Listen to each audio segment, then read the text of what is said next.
Now I don't know about you, but I love a bit of Kingdom Hearts. But no game is without its low points, and Deep Jungle is one of them for me. Now this take has all the spice of a disappointing chicken korma. Ask anyone reasonably familiar with Kingdom Hearts to rank the worlds, and Deep Jungle will usually be at or near the bottom. But why is this the case? Well, I'm glad you asked, since I've been replaying a fair bit of Kingdom Hearts lately, so let's get into the real nitty-gritty of this world's flaws and how it could have been improved. So let's get the big one out of the way first. This world is long and repetitive. The world physically isn't that much bigger than worlds like Traverse Town or Wonderland, but it's incredibly linear. It's essentially a straight line from the cliffs to the treehouse, with the occasional shortcut here and there. This wouldn't be too much of an issue, except that the story stretches this world to its breaking point. From first arriving, you start at the treehouse, go down to the camp, faff around there, go back up to the vines and treehouse, go back to the camp, fight off waves of Heartless in several rooms including the treehouse again, go back to the camp again, go up to the climbing trees, which is one room away from the treehouse, and then back to the camp again, just to go to the cliffs and beat Clayton. And that assumes you didn't miss anything or make any mistakes that could set you back any fraction of that process. Can you see the problem here? This isn't an hour and a half of exploration and engagement. This is an hour and a half of doing the same 15-minute loop over and over and over and over again, with very minor variations until the game decides, okay, now you can go fight the final boss. And what is certainly not helping the situation is the sparse placement of save points. There are two main points where you can regularly access the gummy ship, the base camp near the bottom, and the tunnel near the top. You might wisely think that, if the back and forth is so tedious, why not use the gummy ship to rotate between the two and cut down on the backtracking? Well, firstly, you have to go via the map screen. You can't just teleport straight to another save point, which adds its own tedium.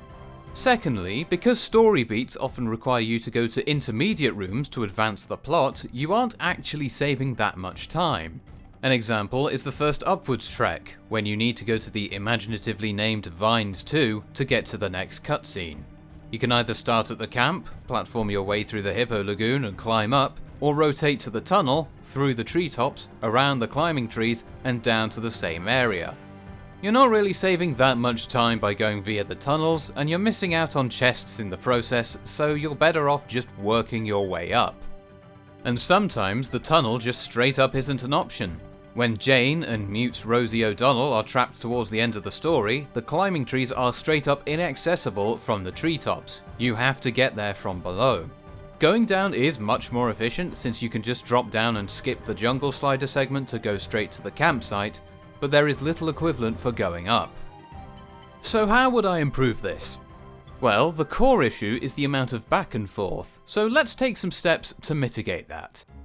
One way could be to be a bit more liberal with implying the journey rather than needing to do it, such as cutting the middleman between Clayton in the treehouse and Clayton getting scolded in the camp. Another way could be to give more shortcuts on the way up that only become accessible with story points, such as getting a shortcut from the camp to the climbing trees after you first meet Kerchak. A more radical idea would be to have more areas to explore, with the campsite acting as a central hub. However, this then raises the problem of needing more areas, and an obvious choice for this could be a river with a boat floating around. Jungles are known for large waterways, and boats were a common means of getting around them during Tarzan's time period, so it seems like a more obvious fit to me. It would certainly be more substantial than just the Hippo Lagoon. I should stress that I haven't seen Tarzan, and I don't know what locations within would be suitable for a Kingdom Hearts game. Well, comment section, this is your time to shine. Another place where repetitivity rears its ugly head is in the story, as Deep Jungle suffers from a moderate case of doing the movie again-itis, as coined by Regular Pat. The conflict between Sora and Donald has no real impact on the gameplay, so it's just there to bookend the world without really adding to the bulk of it. And that bulk is largely just, this is Tarzan and Jane, Clayton is bad, we need to help the gorillas, Clayton is fucking dead. We have helped the gorillas. Jane is basically given nothing to do except to scold Clayton and need rescuing. Clayton's only interesting aspect is Brian Blessed. Then take us there. Take us to the gorillas. Gorillas! And when combined with how long this world goes on, the story feels like a lifeless drag. So whilst the broad strokes of my improvements are give Jane more to do and less reenacting the movie please, there are some specific suggestions I'd like to make. I'd generally like to see the world lean more into the Kingdom Hearts elements, so having Donald be unavailable for a large chunk of the world would give more impact to the quarrel in the beginning. I'd also have the Heartless show up right from the start. Maybe they're already terrorizing the wildlife, akin to how the Heartless were already present in Wonderland when SDG arrived. And honestly, I'd probably get rid of Clayton entirely. He's hardly the most iconic of Disney villains to cut out, and I really don't think there's much you can do with him without just doing the movie again, but with Heartless. The Stealth Sneak could be easily reworked without him, and the only real loss would be Brian Blessed. If you must keep Clayton in, if only for that certified Kingdom Hearts gritty realism, then at least flesh him out a bit. Why is hunting gorillas his sole purpose in life? Does he have a family that has to learn by mail of his grisly fate? Does he commit colonial atrocities on a regular basis? These are the big questions. Level design is going to be a bit more subjective because I honestly quite like the level design, but I can understand why it might be problematic for some. Places like the Treehouse, Hippo Lagoon and Waterfalls have a fair bit of platforming in them, and whether you enjoy them will entirely depend on if you enjoy Kingdom Hearts platforming in general. To put it bluntly, I do.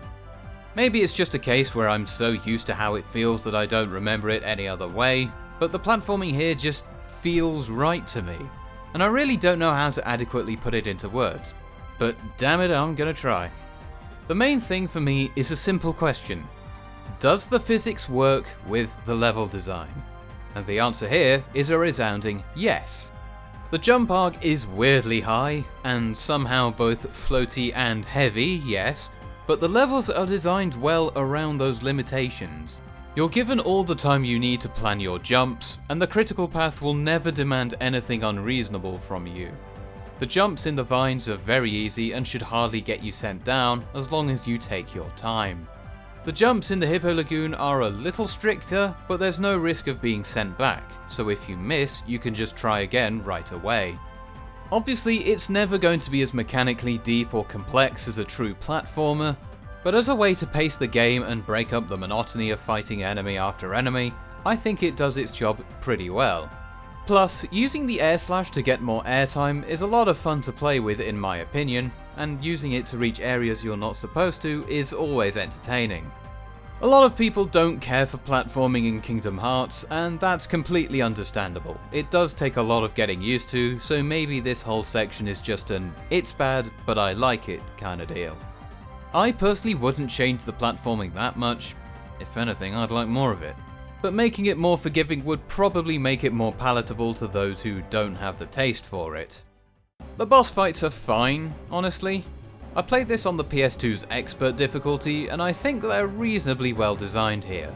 They don't drag on for an eternity, they never feel too obtuse in how to beat them, but they don't allow for too much gung-ho brute force either.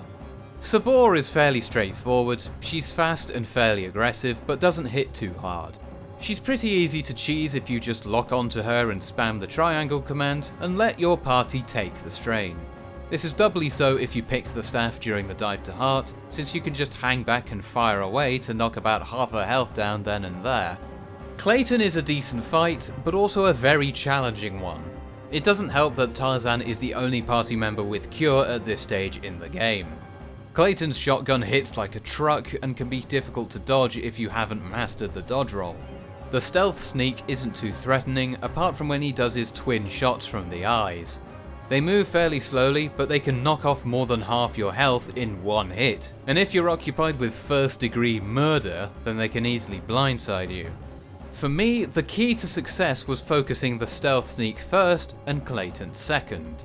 But overall, good stuff. I think they're both keepers.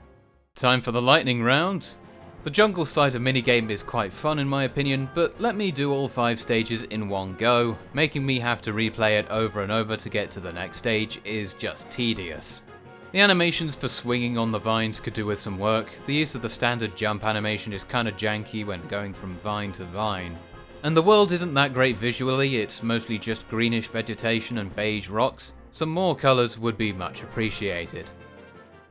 Hey so I don't really have any conclusions here since each aspect I discussed had their own conclusions. Instead, I'd like to use this time to thank you all for watching my videos.